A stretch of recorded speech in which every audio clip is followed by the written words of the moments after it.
In this video, Ducati is here because of Dovizioso, says Pecco Bagnaia. If I lose the front, I crash. I can't make the saves like I used to, says Marc Marquez.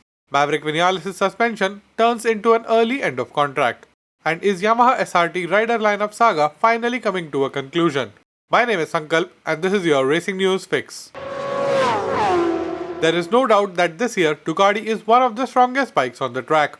And unlike the older Desmosedicis, which were hard to ride and didn't want to turn and needed the rider to completely change their riding style in order to extract the lap times, this year's GP21 is much more rider friendly, as is proven by the success of 4 different riders with varying riding styles. Speaking about the different riding styles of Ducati riders, Pecco Bagnaia said, "I think that every rider on the factory Desmosedici is able to make a difference. We are all 4 very competitive in a very different way from each other.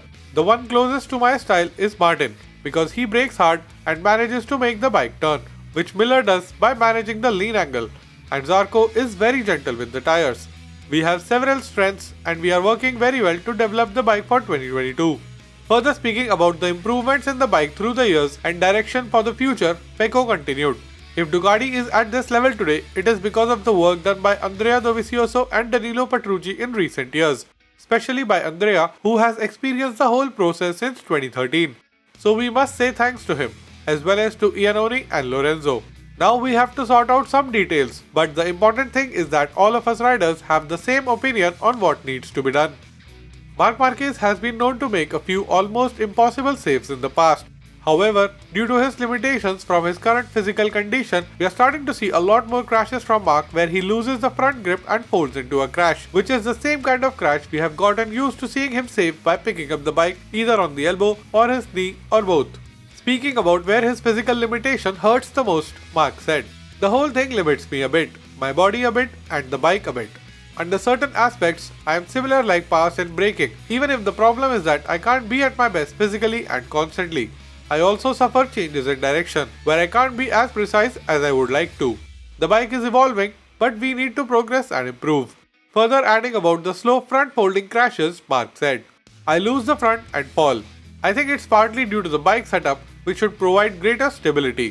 The fact is that when I lose the front, there is nothing I can do. I can't make the saves like I used to, and I end up falling. In the end, these things happen, so I have to be gentle and composed on the bike." In recent weeks, the relationship between Yamaha and Maverick Vinales has already reached a point of no return. The final piece of the puzzle fell into place on Friday, August the 20th. Yamaha and Maverick Vinales have ended their early end of contract even earlier, meaning effective immediately the contract is over.